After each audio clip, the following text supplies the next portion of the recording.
इसका नाश निश्चित तय है।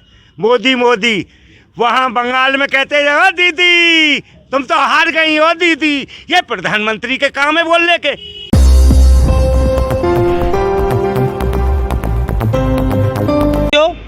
वासुदेव न्यूज़ चैनल में आपका स्वागत है। आज हम यहाँ से बुलंदशहर से इधर शिकारपुर की तरफ निकल लेते हैं। रोड पे एक गांव पड़ता है सलेमपुर, और सलेमपुर के गांव में देखते हैं कुछ युवाओं और बुजुर्गों से बात करके कि 2022 का जो विधानसभा चुनाव का मुद्दा है उसमें क्या माहौल होना चाहिए। अब की बार अगर हम देखें तो यहाँ से जो प्रत्याशी अनिल शर्मा भाजपा से खड़े हैं और किरणपाल सिंह को गठबंधन से मिलाया, फड्डा जी को बसपा से मिलाया, तो यहाँ किसका जोर है सबसे ज़्यादा? किरणपाल सिंह का गठबंधन से।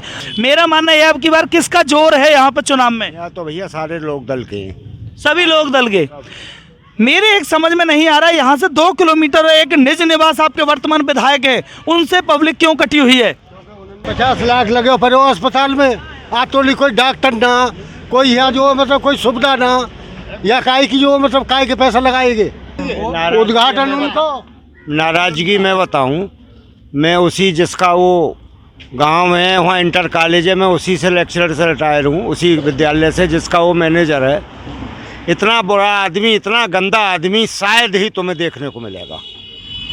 कि लोग कैसे उसे वोट देते हैं ये समझ में नहीं आया। मैं वहाँ नौकरी करके आया हूँ, इतना गंदा बुरा आदमी दुनिया में नहीं मिलेगा ढूंढने से।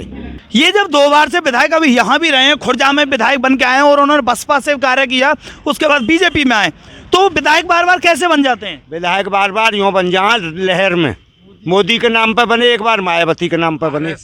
मुझे एक और बात बताइए, जो भाजपा ने ये राशन फ्री दिया है, 2000 रुपये किसानों को लिए दिए हैं, चुनाव पे इसका क्या प्रभाव पड़ेगा? ये किसान इतना समझदार है कि आज से 5 साल पहले क्यों नहीं किया था, इलेक्शन टाइम में ही क्यों किया? अच्छा, ये जातिगत जोड़ा जा रहा है यहाँ पे या पार्टी की वजह से जोड़ा जा रहा है? जाति की वजह से जोड़ रहे हैं या पार्टी की वजह से? पार्टी की वजह से। पार्टी की वजह से, क्योंकि पार्टी रालोद की है। जयंत जी के समर्थक है, अखिलेश जी के?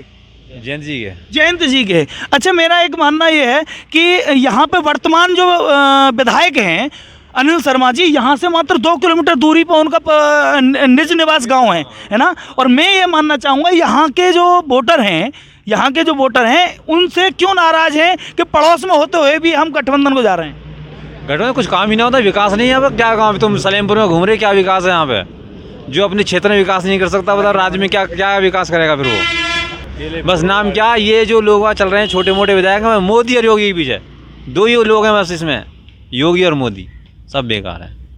तो अब की बार शिकारपुर से किरणपाल सिंह पक्के लग रहे हैं? पक्के बिल्कुल। कितनी वोटों से जीत रहे हैं लगभग, आप बता सकते हैं? 25,000 वोटों से आपके मायने में उनकी जीत है। मेरा एक मानना है, इस सरकार में आप युवा हैं, आपके लिए रोजगार कितना मिला है? कुछ भी ना मिला रोजगार। 3 साल थे तो यूँ बालक भागे दौड़े और अपने घर बैठ जाओ, कंचा खेल रहे हैं, कुछ भी ना मिलो।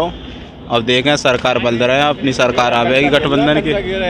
आप अभी मुझे कंचे दिखा रहे थे, आप कंचे क्यों खेल रहे हो? आप अगर कमाना चाहोगे तो यहाँ रोड के सहारे, आपका रोड है, रोड पे पकौड़े का ठेला लगा सकते हो।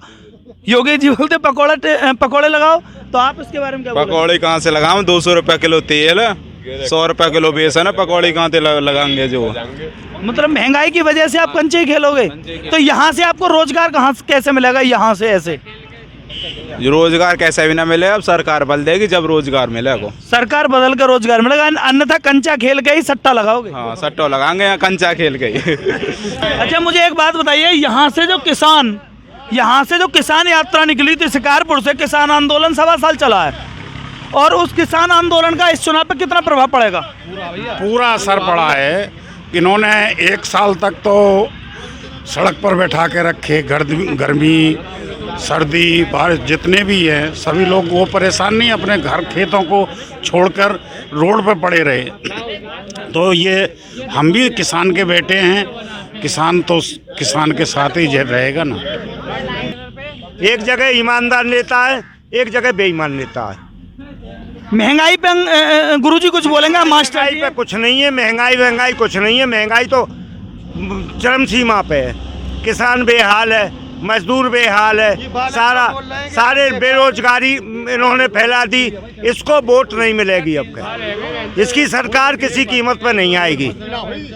जब ना समय का छाता है पहले विवेक मर जाता है। गुरुजी को बोलो। जब ना समय पर कर छाता है पहले विवेक मर जाता है। ये दिनकर जी ने बहुत पहले रस्म रती में लिख दी। इसका नाश निश्चित तय है। मोदी वहाँ बंगाल में कहते हैं दीदी तुम तो हार गई हो दीदी। ये प्रधानमंत्री के काम है बोलने के। प्रधानमंत्री देश का ऐसे बोलता है, हर समय झूठ बोलेगा, देश को गुमराह करेगा। कितने नेता आए,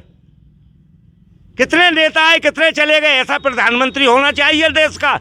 गुजरात से आए देश को लूटने के लिए। कहाँ के आए मोदी जी। किसानों के नेता चौधरी साहब थे। चौधरी साहब ने किसानों के लिए क्या क्या नहीं किया। आज उन्हीं की ये क्षेत्र है। किसान मजदूर सब उनकी नजर है। आरएलडी के वोट है पूरे गांव में।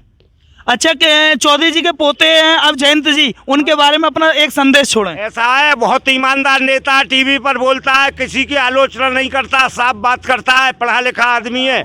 और चौधरी चरण सिंह का पोता है, उनके पूरे गुण हैं उसमें।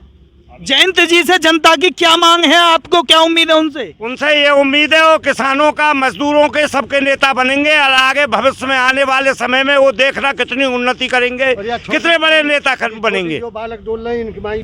और युवाओं के लिए वो सिरमौर। मैं युवाओं की तरफ अपना रुख करना चाहूँगा। नौजवान साथी हमें बताएंगे नौजवानों की पसंद कौन है? आरएलडी के लिए, तो सबकी वोट आरएलडी के लिए सब। क्यों? मोदी सरकार में तो आपको, योगी सरकार में बहुत रोजगार भी मिला है। लगभग 1.5 लाख पुलिस में वैकेंसी भी निकली है। 3 साल से कोई एक भी आर्मी की भर्ती नहीं निकली और 2 साल से तो यूपी पुलिस की भी नहीं निकली। कहाँ से रोजगार मिला है? कौन सा रोजगार है? नहीं, वो तो बता रहे हैं हमने लोगों को ट्रेंड किया, ट्रेड में ट्रेंड किया है। तो आप लोग ऐसे कैसे कह सकते हैं? एक बात तो बताओ, कहाँ से ट्रेंड करा है? पिछली साल इन्होंने पूरी साल पढ़ाई बंद रखी, स्कूल बंद रखे। जब युवा पढ़ेगा नहीं तो देश कहाँ से बढ़ेगा आगे? और हम लोग पढ़ेंगे तो अपना हक मांगेंगे, हम अपने जो रोजगार मांगेंगे। वो ये देना नहीं चाहते रोजगार, नहीं युवा को पढ़ाना चाहते। देखिए तो बीजेपी सरकार अपनी चलाना चाहती है सब कुछ हर तरीके से। देखिए युवाओं का कहना है कि इस सरकार में युवाओं को पढ़ने नहीं दिया जा रहा है, रोजगार नहीं मिल रहे हैं। क्या भैया आप भी मानते हैं रोजगार नहीं मिल रहे? जी नहीं मिल रहे। बहुत महंगाई कर दी। 500 का सिलेंडर 1000 में मिल रहा है। मजदूर आदमी परेशान है। सिलेंडर तो फ्री भी दिए जा रहे हैं। कोई फ्री नहीं है, सब झूठ बात है। ये किसा मिल रहे हैं फ्री बताओ? योगी जी तो बोल रहे हैं हमने करोड़ों लोगों को फ्री में सिलेंडर दिए। फ्री दे के 500 वाले फिर अब 1000 ले रहे हैं, उसके दुगने कर दिए। वो हमारे पैसा हम पैसे लिए जा रहे हैं। अच्छा, दुगने कर दिए। अच्छा, मैं दादाजी से पूछूंगा। दादाजी ये बताइए, ये जो मोदी जी ने तीनों कानून किसानों की मांग पर वापस ले लिए, क्या इसका कोई चुनाव पर फर्क पड़ने वाला है? मोदी फर्क पड़ रहा है कुछ बिल्कुल। आप लोगों को क्या मुद्दा? यहाँ देश में पहले ठेके हैं और जो बाद में स्कूल हैं, सीधी बात बता रहे हैं। अच्छा, पहले ठेके खुले हैं। हाँ पहले। चलिए, युवा इस बात को लेकर काफ़ी नाराज हैं कि पहले शराब के ठेके खोल दिए गए, विद्यालय नहीं खोले गए हैं। ताऊ जी आप बताएंगे, अभी जो है गठबंधन से अखिलेश यादव जी ने घोषणा की है कि किसानों की बिजली माफ़ होगी और 300 यूनिट तक फ्री बिजली देंगे। तो क्या इसका गठबंधन पर फर्क पड़ेगा? चुनाव में इनको वोट मिलेंगी? किसको? भाजपा को नहीं मिलेंगे हम। नहीं, ये तो गठबंधन ने घोषणा की है बिजली माफ किसानों के लिए, तो उसका उनको बेनिफिट मिलेगा? बिल्कुल मिलेगा, क्या तो करेंगे। अच्छा, आप ये कैसे कह सकते हैं कि अखिलेश यादव ने घोषणा की है तो उसे पूरा करेंगे?